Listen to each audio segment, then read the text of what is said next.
I ran 15k yesterday. Don't worry about it. Are your legs holding up? Fine, I ran another 8k today. Fantastic. Well done. Bit of a tight hamstring. But Be careful. Just be careful. You're not a young man. That's all I'm going to say. That's why I'm doing it. Well, yeah, but doesn't you still got to be careful. I ran over 100 miles in February. Well done. Thanks.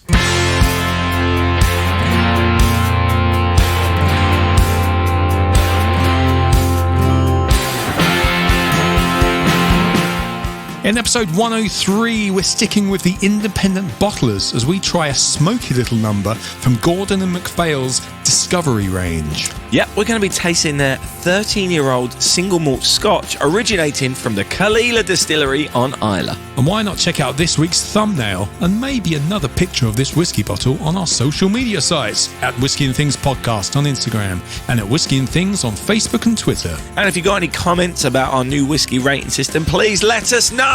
Get in contact or leave us a rating. You're listening to Whiskey and Things with Nick Kent and Dave Giles. Welcome to episode 103. I'm Dave Giles. And I'm Nicholas Kent. I thought it'd be posh this week because we've got quite a posh whiskey, I think. Is it, well, the bottle is it a posh whiskey, is it? From Portsmouth? Posh. I don't know. Is it posh in Portsmouth? Hang on. What football team were called the Posh? Isn't it Portsmouth? I don't know. Google it. Yeah, I'm doing that right now. What football team? Hello, everyone. Welcome to Whiskey and cool. Things. I don't know if Dave did that while he looks up things on Google. Peterborough. Oh, Peterborough. I was way off. You were.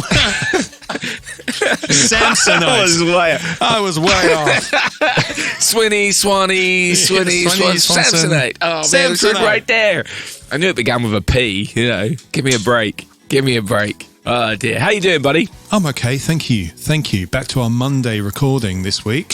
So it's dark outside already. No sunshine, no football, no going and playing in the sunshine like last week when it was sunny. You got a weird look on your face. Oh, I can't remember what day we did it last week. We did it Sunday. You're saying it was like old school Whiskey and Things day when we record on a Sunday. Of course. It's sunny outside and you want to go play football with your friends. Man, it's been a long week, that's all. It's been a long week. It has. Dear listener, I'm doing jury service at the moment and haven't been called in for a single case. Yeah. Anyway. Is that personal? Has everyone else been called in or just I not you? don't know. What, are you sitting in the room by yourself? No, well, you're all in these little isolated booths because they're still so COVID bothered. Oh, so my word. It Okay. really does feel like you're sitting in there on your own. Well, I hope you get a tell off a bad person very soon, Dave. Mate, the thing is, if they put me in now, they're just going to go down as guilty anyway. Like,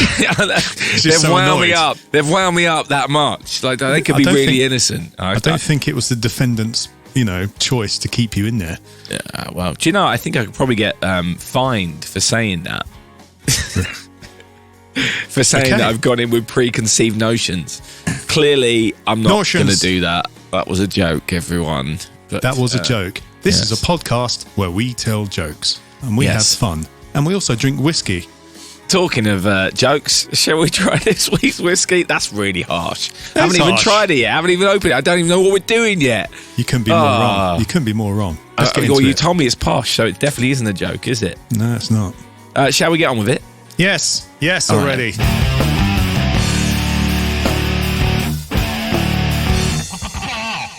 So, this week's whiskey. Gordon and MacPhail. Who? Gordon and MacPhail. Have we done one of these before? No, hope not. Right. if we have, oh wow. No, I'm sure we haven't. We haven't, have we? It's just a name I've heard of quite a lot. I brought them up a lot. I've had this bottle for about a year. Anyway, we're doing their 13-year-old Caol Ila single malt Scotch. They're from their Discovery range, which is like their introduction to their whiskies. So yeah, this is the one, right? See this cork on the top here, Dave? Yeah. Yeah, this isn't the original cork. This is the original cork. This is the original cork that Danny Gruff broke trying to get a massive pop out of it. So I had to put a replacement cork, Woodford Reserve cork in it. But this cork is lovely. But it did break. Yeah, because he you should see Danny Gruff open a cork. It's horrific. Anyway, here's the bottle, Dave, if you haven't seen it before.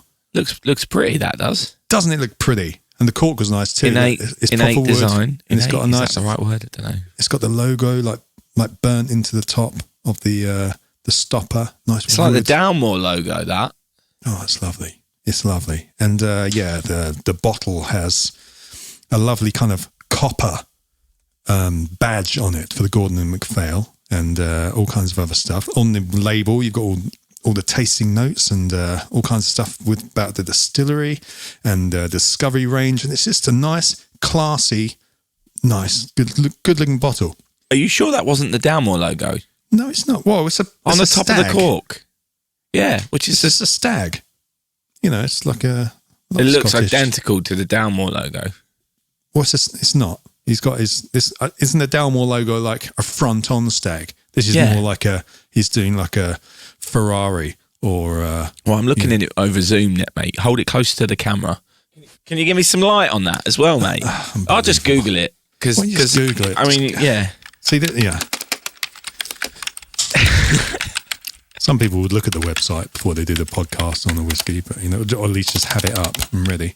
Oh, I see. It's different, right? Yeah, it's slightly different. It's very similar. Very similar. It's a stag. Who was there first? Which company started first? Well, this was 1895. These guys started their shop. They actually started in a grocery store. That's how they started. Like a lot of kind of Scotch brands. Like Johnny Walker did, they started like blending teas and stuff and, selling stuff like that and then started blending whiskey. And these guys are the same, Gordon and MacPhail in the Speyside region. Founded by James Gordon, not James Corden, James Gordon and John Alexander MacPhail. The commissioner, Jim Gordon. Yeah. Topical. Is that why we're doing that this week? Because Batman came out. Because what, Nick? If you squint a little bit on that logo, it does look like Batman. It does look like Batman logo. The Batman. I'm Batman. Yeah, those guys founded it. But I'm going to go into a little bit of history because this is quite important, actually. But there was a guy called John Urquhart. That is how you pronounce it. I found out.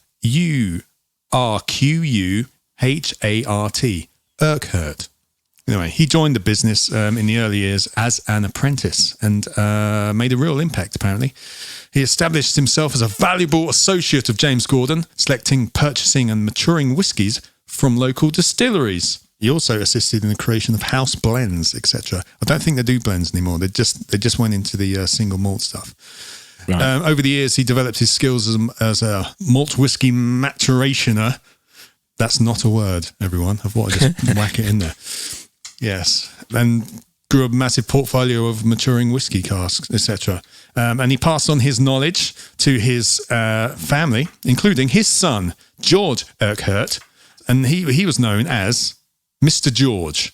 And he was a true pioneer, apparently. And he was instrumental in the success of Scotch whisky, in particular, single malts, Dave. So we've heard this before, that single malts didn't get big until the 60s. And it was kind of thanks to, in part, this guy. Oh, yeah. He started at the business in 1933.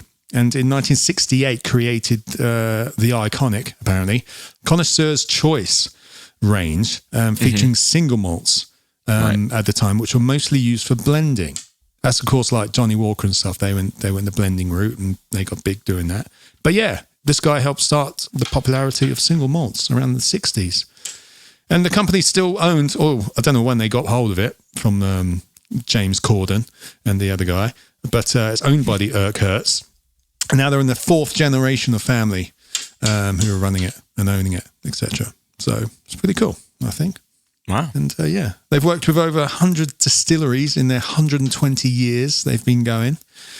And do you remember a few months back, we talked about the 80-year-old Glenlivet, which was released. It was these guys who came out with the 80-year-old Glenlivet. It's distilled in 1940 in an ex-sherry cask. And it's got a fancy decanter and all kinds of stuff. It was the fancy stall, Dave. We didn't go and see at the whiskey show, if you remember rightly. Hang on, was it one that we went to go and see, but there was a big queue, so we didn't? No, that was Macallan. Oh, right, I see. Now, this was in the corner we didn't even go to because we were preoccupied the entire day. But it's all good. It'll be there next year. Yeah, these guys are also building their own distillery. I gave you a little picture there, Dave. I'm not sure when it's going to be ready. Yeah, I'll put a link in the description, everyone, to an article on that distillery which they're building in a national park, in Cairngorms National Park in Speyside. Right. Probably. So, but yeah, let's talk about this whiskey and should we pour some? Yeah, exactly. You're listening to Whiskey and Things. Right, this isn't the proper cork. All right, okay. So well, was it a good cork? It broke. So no, Danny broke it. He's horrific. I didn't break it. I was fine with me. But there we go. Did you like the opening though? I did. I loved the opening. The whole opening experience was fantastic. The top stopper is just so soft. It comes with a tin, Dave. Okay. Look at that posh, nice copper top to it as well. Got a lovely colour scheme. Well, it's not real copper, is it? No, it's not copper, but it's even the inside is lined with G&M. Wow. Yeah. Fancy. Anyway, I like it. Can you tell? I was very excited when I received this. So I poured mine. I poured this sample you sent me. Thank you very much, by the way. I appreciate that. You're very welcome, Dave. Nosing. Oh, there's a few different things going on there, isn't there? It's very pretty. Is it? I think so. It is peaty. This is basically from their Discovery range, which is their introduction. Which and there's very little information about on their website, by the way. Really? Yeah. Yeah, I guess so. Yeah, further reading on this, there's not much going on, but it's basically flavour-led. They have 3 different styles. They have sherry, smokey, and bourbon, and they release whiskies under that kind of flavour. Is that within all of the ranges? So they've got 5, right? No, this is just for the Discovery. It's just Discovery, right? Yeah, the other ranges is where you get into the posh stuff. You know, right, you got your distillery labels range, the connoisseur's choice that I mentioned the other day. We've been doing this for like 3 days now, this episode.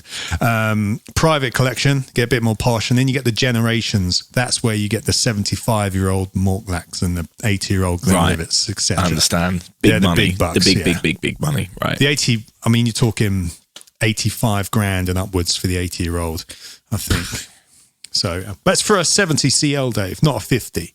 So, you're getting your money's worth. That always catches you out, doesn't it? When you saw you bought a 50 CL, and you're like, that's 85 grand for a 70 CL. So it's well worth it. Yeah, I mean, it's nearly 10 grand a CL for 10 CL. Nearly. I mean, anyway, 12, whatever. There's a lot going on in the nose. You have to, for me, again, you have to get past the peat. Once you get past the peat, it does open up and it's quite pleasant. It's a very reassuring peat. Really, I'm liking it. It's not your smoky peat. It's your peaty peat. It's your medicinal Lafroigy kind of peat. Yeah, that's what I'm liking. That's what I'm liking about it. You're not. No, but once you get past that on the nose, there's some nice things there.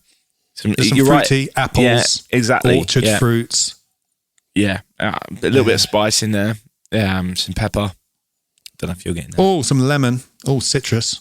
Yeah. So this is the Caol Ila one. A lot going on. Other ones they've got like a 10-year-old Bunnahabhain and a Ledaig 12-year as well in the smoky range. All right. So should we try this then? Yeah, let's get some in our mouth.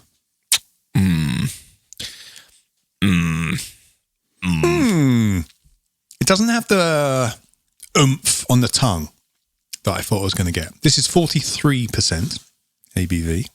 I need another sip, not because I want it though. Oh no, we've gone there. Yeah. Oh, Dave.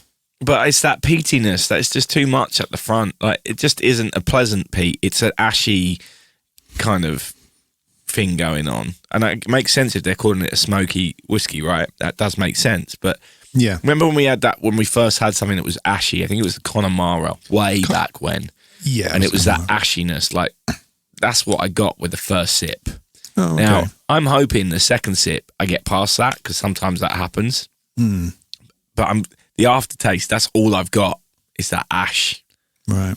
So for me, that's not, that Girl from Mars is not doing it for me. I'm struggling with that one, mate, if I'm brutally honest. It's not overwhelming in the mouth. The alcohol level's fine. If you liked smoky, peaty stuff, you're probably going to be quite comfortable with this. It's not, but it's equally, it's not. I don't think it's a gateway into it. I don't think it's. Are you saying that the peaty ashiness is overbearing the other flavours you might have been getting on the nose, for example? Yeah, absolutely. The nice stuff that was coming through on the nose after I got past the peat isn't then there in the mouth. For me, I haven't noticed it yet. I will persevere, but so far, 2 sips in, it's not happened. I'm not getting the sweetness. No, you're not, are you? The prettiness that you were describing. Yeah, it's pretty on the nose. You know, I like the smokiness of it, and that's why people would buy this. I mean, it's not trying to mask it, is it? I mean, it's branded like that, so yeah. If you want that, it's going to deliver. Yeah.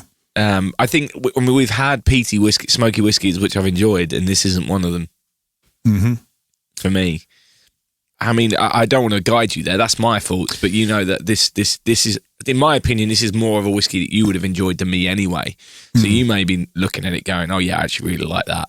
Things with peaty stuff like this, especially the medicinal stuff, I'm just going like, is it nicer than a Lagavulin? Lagavulin, and for me, it's not.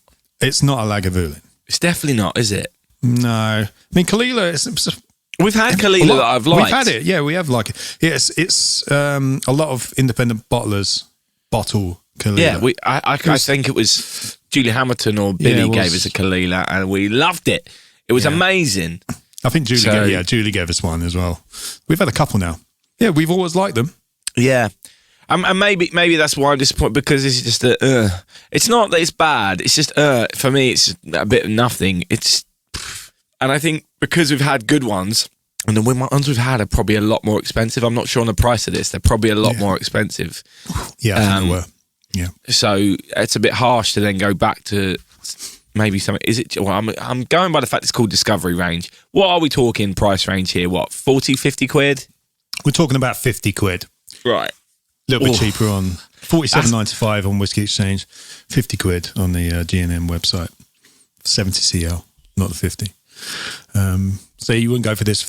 I'm thinking maybe you prefer one like this, one of the sherried range, or one of the sherried bottles or something. You know, I'm sure Gordon and MacPhail will have lovely whiskies. I mean, a quick glance on their website, they've got a ridiculous amount. Right? If you. I mean, this is why I'm struggling, because if you go onto their website and there's a kind of, you search their whiskies, right? And there's a thing that says range and you click on Discovery and nothing comes up. Yes, but yeah, I know. Their website is a bit of a mess. I'm not going to lie. Because later on, I just stumbled on the Discovery range in a completely different part of the I found the Discovery section, but it doesn't list what other whiskies there are there. So, right. But what I have found is I've found 1, 2, 3, 4, 5, 6, 7, 8, 9, 10, 11, 12 pages of connoisseur range. New page. 13, 14, 15, 16, 17, 18, 19, 20, 21, 22, 23. 23 different Caol Ila expressions they're selling. Oh, okay. Right. In the connoisseurs and maybe... Well, yeah, mixture. There's a connoisseur, there's a private collection. Most of them are connoisseurs. There's one private collection. So and then we know they've got this as well. So they're doing a hell of a lot of Caol Ila, and I reckon quite a few of them I'm going to like. But they seem to have a hell of a lot of whiskey on there. There's no way I'm not going to like 95% of it. Oh, for sure. I mean, the connoisseur's choice. The ones I was looking at, they range from 100 to 800 pounds. Yeah, you'd want them to be good, wouldn't you? Yeah, it's a step up. Yeah, and it's meant to be an introduction. This, and there might be another one of these bottlings which is more to your taste. But you wouldn't have picked up the smoky one anyway. You would have maybe gone for a bourbon or a sherry bottle. Right. Hang on a moment. All right. So this is. I think I've sussed out this website even more. Yeah. Right.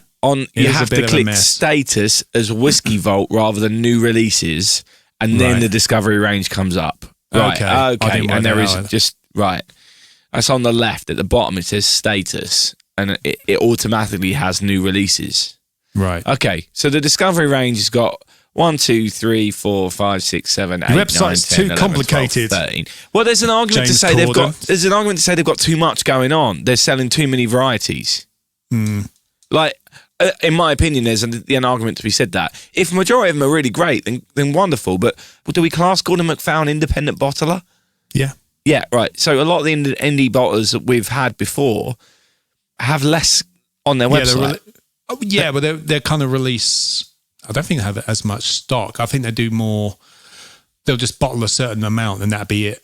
And then almost like seasons, if you know what I mean. You know, these guys, I think, just have a load because they've been doing it so long, you know? Yeah, but they're not selling out. No, probably not.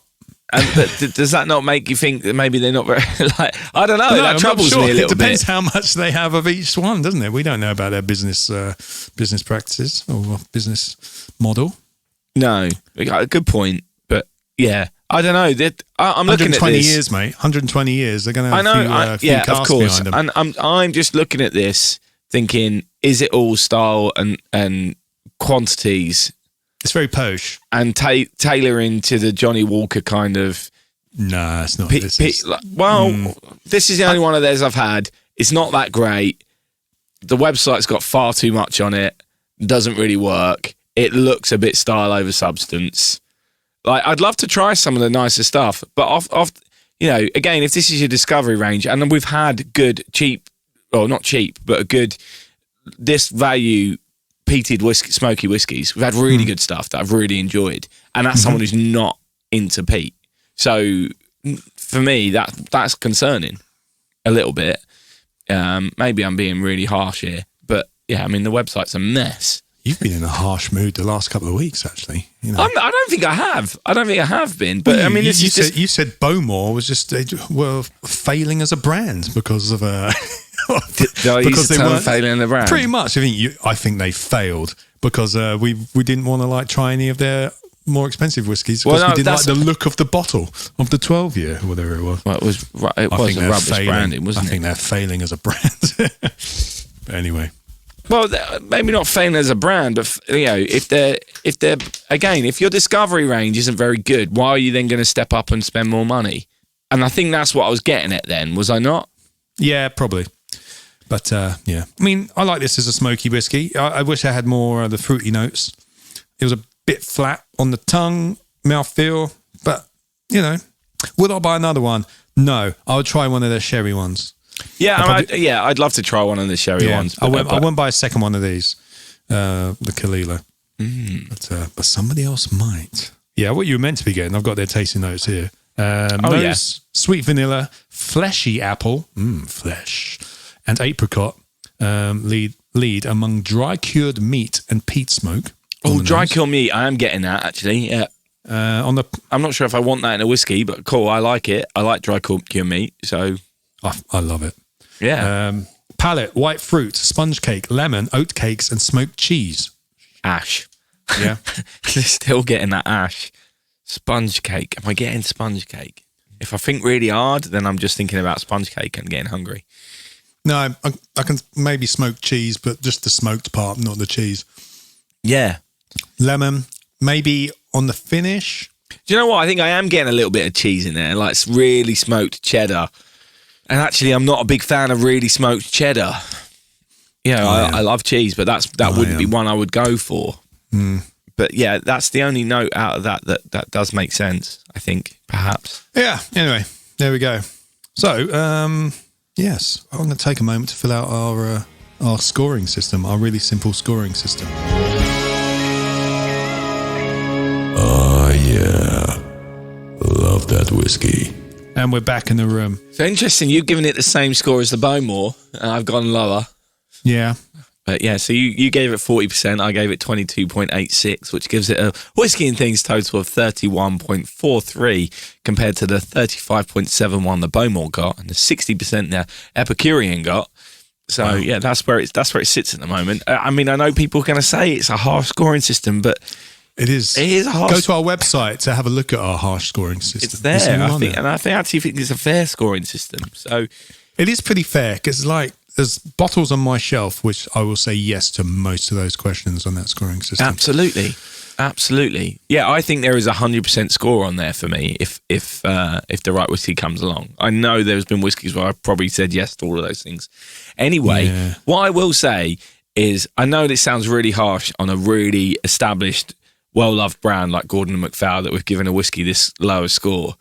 But I don't, as we said earlier, I don't think we would have that score for all of their whiskies, clearly. Oh, no. And I actually am happy to spend money on another of the Discovery range just to kind of prove myself right in that, because I think there'll be other ones which are more suited to my palate. Yes, I would love to try a sherried one. Yeah, absolutely. Absolutely. And if anyone from Gordon and MacPhail listens to this and thinks you guys don't know what you're on about, by all means, send us some more whiskey and we'll try it. But yeah, please. If I actually would happily buy a bottle of another one. Not this one, though. This one just didn't do it for me. Again, I will say the difficulty there is they've just got so much there. It's difficult to know which one. Yeah, I think they have 3 varieties of each of the in the Discovery range, I think, they've at the moment. But yeah, anyway, look around. But yeah, I'm eager to try some more. Just like Johnny Walker, we haven't always been impressed with them, but we have found ones we really like. Yeah. And further reading, Dave, I did give it a point for further reading because they have some really great videos on their site about the history and also about the 80-year-old Glenlivet and a few of the other more extravagant ones. Their production on their videos is really, really great. Wants to be when you're charging 80 grand for a bottle of whiskey, mate. I'm pretty sure one bottle of whiskey covers that, doesn't it? Yeah. They didn't hire Nick Kent with one DSLR to make those videos. Mate, 2. I might have done 2 SLR, two cameras on that. But there we go. For sure. All right, then. Let's move on. Sure. Yeah. Cheers for sending that over. No worries. Why they ever let 2 Englishmen have a whiskey podcast, I'll never know. All right, buddy. Well, I think that's it for this week, isn't it? But another harshly scored whiskey. And it's weird, isn't it? Because I think, actually, if we went back to most of our whiskies, most of them would probably be better than... We've started scoring, and we're either getting harsher because we're scoring, or... no, we're just drawing attention to it now. Yeah, maybe. Yeah. I think there's no hiding. If you're going to score... There's no hiding. If you weren't that impressed before, you could hide it a little bit. But actually, if you're scoring it, you can't hide it. Yeah. Because if you think about it, if we were doing the regular way of scoring, the nose was nice. They would have had 23, 24 points off the bat. Yeah. From that. So, but they don't under the whiskey and things scoring system. Absolutely not. Absolutely. I think we should try and campaign to make it the industry standard. Industry standard, yeah, no, I agree. Yeah. Industry standard of scoring. We'd rock the whole business, mate. Yeah. Do you know, I did think actually we may be missing out on some questions, but just because we've explicitly said, is it great? Yes. Right. Not good. But everything's good. A lot of things are good. I think actually you should keep that question, but we potentially could have had, is it good? Is it average? But then you just end up with score, just to give it some points. Yeah. But all that does, it means you get a load of 50 to 60%ers. Whereas we could have done the old 1 to 3 or 1 to 5 for each one, on taste.